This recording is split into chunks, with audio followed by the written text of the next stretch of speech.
If you are a small business owner and you have a Google My Business small business account, this video is for you. Today we're going to talk about a brand new recent update where Google My Business, as you can see here, adds guidelines, specific guidelines for co-working spaces. Thanks for coming back to the channel and watching this video. My name is Mac Frederick. If you haven't already, make sure you hit that like, share, and subscribe button. Every single week, we like to talk about digital marketing hacks, tips, and tricks for small business owners. Most of them are related around Google and SEO. So today I want to talk quickly about these Google My Business guidelines for if you have a small business and if you work out of a co-working space.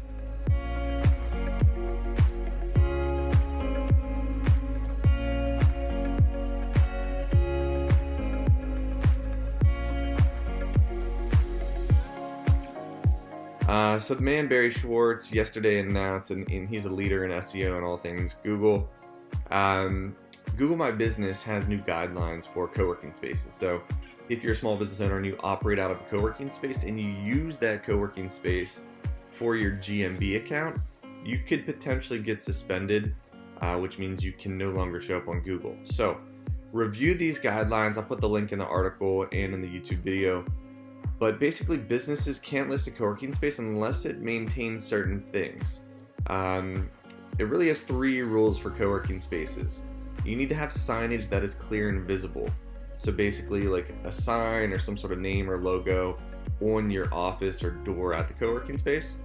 The business needs to be able to be open and accept customers at the location during those work hours. So maybe, you know, you're an accountant and the co-working space's hours are 9 to 5. You need to be open 9 to 5 and allow customers to visit you at that co-working space. And third, the business must be staffed during business hours. So you need to have people there at the co-working space. I have no idea how Google plans to know this or enforce this or even check up on it. But essentially, one of the things that we found with one of our businesses recently, we just had a business suspended on Google. I'll go to our GMB here, and you can see, we'll scroll down, and one of our businesses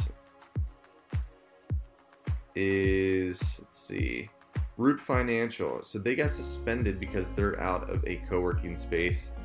And essentially what I would suggest is creating a suite or an office number for your company or for the business that you do marketing for. You know, you could make it up on Google, add a line here and put, you know, suite 123 or whatever the case might be. You'll still receive a postcard from Google to verify the business and, you know, just put attention to your name or the business name on that postcard. But along with that, you need to submit something of proof to Google, such as a lease or a contract with the co-working space and a picture of the signage outside your door or office of the co-working space, along with your hours of operation. So doing that should abide by these guidelines, and you can fix that suspension within a few days. We should get approved by Google and have no problem there. But make sure you follow these guidelines. This is where they posted it. I'll put this in the link in the blog as well.